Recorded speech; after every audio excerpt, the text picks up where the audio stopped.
Hello YouTube, my name is Paul, I hope you're keeping well. I'm back today then with another, it's the first flipping event I've ever been to. So it's a special video talking about Play Blackpool 2018, the October edition, because there was two Play Blackpools in 2018. The other one obviously I didn't go to back in February. And the primary reason I went to this particular event was to meet fellow YouTubers and people that leave comments in my videos. So that was the only reason I really went there, because it is an exhibition. There's lots of arcade machines, lots of computers and consoles set up on tables for you to have a go at, loads of pinballs, pinball machines. There's an area in there I think they had competitions and talks and stuff like that, and there's a small trade area. But yeah, so my first shout out really goes to Novabug. So thank you very much, mate, for reaching out.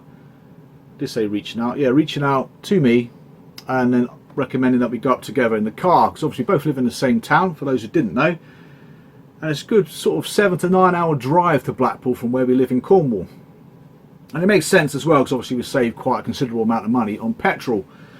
So yeah, I think Chris wanted to do a live stream, and he had particular slots throughout the morning or day, because it took a bloody day to get there, to do his live stream. So it went according to plan for about half the journey, so between sort of where we are in Cornwall to roughly sort of just outside Birmingham. The weather was nice and sunny, the traffic was clear, it was going really well. I can't remember the second service station we went to, I can't remember the name of it, Keeley or something like that. We got there and it was fucking pissing down with rain, it was freezing cold. It looks like we just stepped over the flipping massive wall in Game of Thrones and ended up in the flipping north, because man, it was freezing. But obviously it put us behind for the live stream, and well, we didn't get to the Norbreck Hotel till 4 o'clock. Now I bought my tickets for Norbreck back in August under under advisement not to go to Norbreck because it's not a particularly nice place, but I don't know Blackpool whatsoever, so I just stuck with what I knew. Now the dog's barking, shut up! But yeah, so basically we got to Norbreck about 4 o'clock. I checked in and Chris done his live stream and went and checked into his bed and breakfast. Now checking in process took about half an hour, 45 minutes, because a coach load of tourists literally just came in as I was about to queue up. So I checked in, then went to the bar. So I was obviously gasping for a drink of any description. So I went to pay with my card. They're like, we don't take card here. I was like, what? 21st century, no contactless, no bank card, nothing. So I had to go around all the way around the back of the hotel to get cash to go and buy myself a drink. So I was absolutely gasping for after like 9 hours on the road. So by the time I did all that, I met up with Chris again. So he's already checked in and all the rest of it. And I bumped into Yellow Belly, which is a subscriber of Chris's. Follows his live streams and all, so it's quite nice to bump into someone, well, who recognised me. It was quite nice, because I've been watching you on the live streams on the way up. So nice to meet you, Yellow Belly. I can't remember your name, mate. I'm rubbish with names, rubbish full stop with names or anything like that. So nice to meet you. And Kim Justice came across. It was really nice to meet Kim. And we bought a drink finally and sat down in one of the sort of side bars.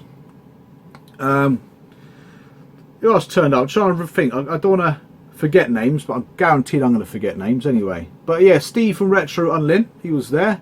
So really nice to meet Steve, and he was there with another chap and his missus. Also something to do with Retro Unlin. And I do forget your names, so I do apologise, but they were a lovely couple and very chatty. So we sort of sat there for a bit until other YouTubers arrived. So I don't know, sort of the hours just blended together. It did go really quick that evening. So it's really great to meet Craig, Minx36. I know he just comments on my channel quite a bit. A really nice bloke. Most of these people are exactly the same as they are on their channels, which is what's really important. Couple weren't, but never mind. Retro Godfather, again, such a cool dude. I'll tell you that. One marvellous collection. It was really nice to meet Dow. Wish Wash, Lewis and his missus. Again, we didn't really talk much until sort of like the last day, really. It's really nice to to meet Lewis. Toot UK, squeeze the living fucking shit out of me. But yeah, top bloke, Stewies, bloody hell, life and soul of the party. Pete, old school variety face. I couldn't believe when I actually saw him without his scarf on and all the rest of it. I never have guessed that would be old school variety face. It's really nice to meet Pete, which I spent a lot of time with Pete over the next couple of days. Mike, without further ado, Retro, really nice to meet Mike and his friend Marcus. Obviously Mike started his channel, well obviously you wouldn't flipping know that, but he started his channel roughly the same time I started mine. We both collect very similar machines, so it's really cool to meet up with Mike and Marcus. Dana, really nice down to earth bloke, never met Dana before, didn't realise he had a YouTube channel, to be honest. I think the first time I ever saw Dana was on one of those sort of Talking Retro Liberties, whatever they're called, streams, live streams. So it's really nice to meet Dana and his mate Liam. I'm sure Liam has got a tale or two to tell himself, but I don't think he has a YouTube channel. I'm sure someone would tell his tale for him anyway. AD Sneaker Freak, really nice bloke. Met AD on the Saturday, but yeah, great guy. Got a really cool sneaker collection. Gareth from the Man Cave, I did see him sort of flitting around the place, but I didn't really get the chance to say hello really. Some South African chap called Paul. Big Daddy C, I'm not quite sure what your channel name is, mate. I often see Paul on other people's videos, so really nice bloke. Who else we got? Russ Newton, nice to meet you, mate. Sort of met briefly again on the last day before I went home. Pete Armour, Pete on a retro tip, thank you very much for the shout out. What a cool dude, I'll tell you that, man. That guy's like chilled. So thank you very much for the shout out, much appreciated. I've got about 40 subs, so welcome to the new 40 subs. Hope you enjoy the content. Neil, the retro from the retro Man Cave, another really chilled out bloke. Very humble, very down to earth, you know what I mean? He's just mixing with everybody, so it's really nice to see that, especially from a guy who's got sort of in excess of 50-60,000 subs.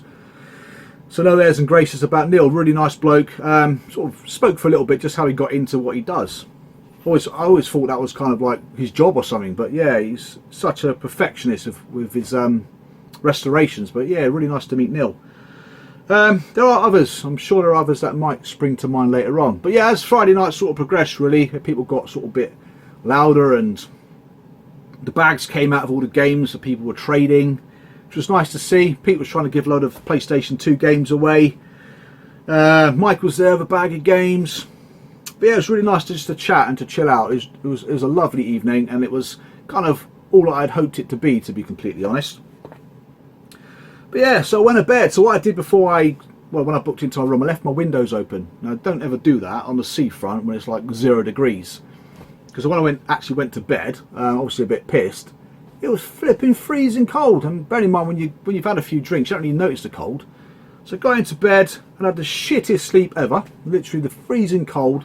But halfway through the night I had a banging headaches. There's either lack of caffeine, too much booze, probably a combination of the both. But I could not sleep a wink that night. The actual room itself, for the price I paid for it, was a bit grim. I will leave some pictures up so you can have a look at it for yourselves. And I booked a room with a sea view, which I just said, but you couldn't flipping see the sea, to be honest with you, because of the condensation on the windows. I've never been to Blackpool either before. It's a nice, lively place. It's just like some serious renovation needs to happen to that town, because it's not much has happened to it probably for about 50 years, to be honest. But yeah, so I woke up, I probably didn't even flipping sleep a wink, to be honest. I got up on Saturday morning, I felt rough as arseholes. I didn't touch a single drop of drink for the rest of the time I was there, apart from a shot of Bailey's on a Saturday night. But anyway, so let's talk a little bit about the event. So it is an exhibition. I did actually go into the hall after sort of buy myself some paracetamols, some cookies and some Coca-Cola that is, just to get the old caffeine levels back up. But yeah, I walked around the hall. Don't know why I queued up like a flipping lemon for like 45 minutes. If you'd have waited 10-15 minutes after the event opened, you could just walk straight in. So I got me a little red band for the weekend, went into the hall, and I thought, wow, loads of arcade machines. It's the first thing that you see when you walk in there. So I headed straight for Miss Pac-Man, played on that for flipping ages. I love that game, but all the really popular arcade machines, as you could imagine, were taken for most of the day. There were sort of queues around them and all the rest of it. So Outrun was pretty much as soon as you walked in the door, you thought the hydraulic car and all. Was it a hydraulic car? Don't know. You could sit in it anyway, but it was probably every time I went in there, it was someone already in it. But loads of arcades, nicely spread out. It must have been about at least 60 machines. That's a guess. I don't know exactly, but there's loads of them. Loads of pinball machines if you really like those. But again, very popular, very difficult to get on a pinball machine. But yeah, lots and lots of tables, lots of rows of tables full of computers and consoles, kind of going in like chronological order of the year they came out. So obviously straight away you're sort of seeing ZX81s and stuff like that. There's one particular row of tables I was really interested in, because it had some really obscure consoles like the Commodore 64 GS, FM Towns Marty, the Sharp 68000 or X68000. There was one of those PC Engine Duo R things that Stu was talking to me about not long before, actually. Loads, like a Panasonic Cube. There's loads. This guy must have brought his entire collection for everyone else to have a look at, which was really nice. Sort of sat down and played a bit of R-Type on the PC Engine, which was fantastic. But I didn't spend a lot of time in the hall. Literally did that bit. There's a bit at the back where they do competitions and that sort of stuff. Went into the trade hall to have a quick look around in there. It's probably about 15 to 20 vendors. The prices again weren't fantastic, obviously because they've got to pay for their stalls, so they probably put the prices up. But there's nothing I was interested in, to be honest. A few cassettes for the Commodore 16, so I didn't buy any of them. What are you doing, man? But yeah, I mean, the actual event itself wasn't the reason I went to Blackpool, but it was good. I mean, if you're into that sort of stuff, it was good. They had the Spectrum Next guys up there talking about their computer, which I've pre-ordered, and I cannot wait to get hold of my Spectrum Next. They had a mock-up of the box that would be delivered in. Looked absolutely fantastic. The guys are really enthusiastic and talking about all the different elements of the Spectrum Next. Jim Baggy was there, obviously talking about his game, but he's played a massive part in the whole development of the Spectrum Next. So it was really great to see those guys. There's David Pleasance there, who was the chief executive of Commodore UK, I think it was, and probably the last guy from Commodore trying to save it before it went into the hands of ESCOM back in 1994. So it's really nice to meet him, get him to sign my book for me as well, which I got a picture of, which I thought was probably one of the highlights of the event. Jeff Minter was there. He was there with a few of his games, which his game styles never really changed, which looked better and better, more and more colourful. Looks like you're flipping tripping when you're playing those games, I tell you. But it was really nice to meet Jeff. Had a chat with him for a bit, talking about his sheep and all. But yeah, in terms of the actual event itself, I mean, I didn't spend a lot of time at the event or at any of the talks and that. I spent more of my time vegged out on the Saturday. I tell you that, I was absolutely flipping gone. The food weren't great there. You had a guy serving burgers, a few ice creams and stuff like that. I ate a lot of ice creams because I was absolutely flipping roasting. But yeah, so yeah, it was great to meet all the YouTubers I've never met before. And the guys I've probably seen on my screen here for the last sort of 3 or 4 years. So it was great to meet them. Some absolutely fantastic characters. I'd advise anybody in the YouTube community to do it just for that one thing, to be honest. I wasn't interested in buying nothing. The consoles are great. I've got plenty of games surrounding me that I can play that I've never played before. So I'm not worried about the games and that. It's just the actual event itself. Meeting the people. But yeah, the trip home was better. It took about 7 hours, 7.5 hours. We did stop off a couple of times, myself and Chris, for a bit of grub. I know Chris went out on a Saturday night with a few of the lads down the town. I went out for a meal in a really nice Indian restaurant that I cannot remember the name of. Another notable point, if you're going to go to Blackpool, book your meals. We went to a couple of, I think it's like Burnley Inn or Toby, I don't know, Toby Carvery or whatever it was. They're fully booked. So yeah, I advise you to book yourself a meal before you go out. Otherwise you'll be eating the Norbreck Hotel's famous burgers, which just taste like bread. Weird, Nick. Got no flipping taste on the meat at all.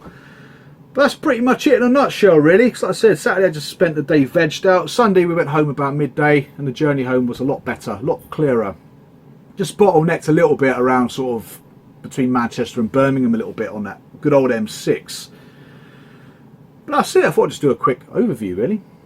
So yeah, thank you very much for those who have subscribed to my channel, and for the new 40 of you that have joined recently. It was great meeting you guys over the weekend. Managed to get myself a day off today on the Monday. I did phone the boss. She said I have the day off because I'm absolutely knackered, to be honest. But that's it. So yeah, thank you for watching. Take care of yourselves and see you again real soon. Bye for now.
you.